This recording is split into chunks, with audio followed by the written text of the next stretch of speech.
കോഴിക്കോട് എലയറ്റിൽ യുവാവിനെ കാറിൽ കയറ്റിക്കൊണ്ടുപോയി ക്രൂരമായി മർദ്ദിച്ച് റോഡിൽ ഉപേക്ഷിച്ച സംഭവത്തിൽ 3 പേർ അറസ്റ്റിൽ.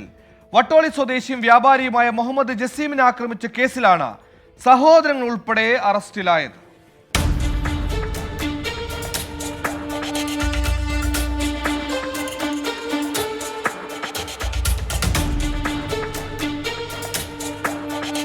കിഴക്കോത്ത് ആവിലോറ സ്വദേശികളായ പാറക്കൽ അബ്ദുൾ റസാഖ്, സഹോദരങ്ങളായ സക്കരിയ, റിയാസ് എന്നിവരെ കൊടുവള്ളി പോലീസാണ് അറസ്റ്റ് ചെയ്തത്.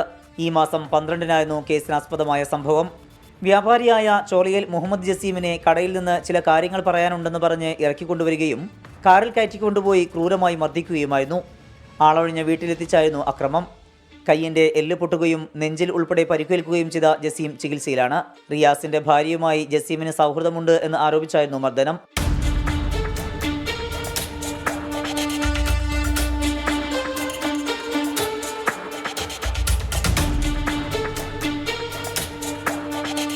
സംഭവശേഷം ഒളിവിൽ പോയ പ്രതികൾക്കായുള്ള അന്വേഷണത്തിലായിരുന്നു പോലീസ്. ഇവരുടെ സഹായികളായ 2 പേർ ഒളിവിലാണ്. കൂട്ടുപ്രതികൾക്കായുള്ള അന്വേഷണം ഊർജിതമാക്കിയതായി പോലീസ് പറഞ്ഞു. 24 കോഴിക്കോട്.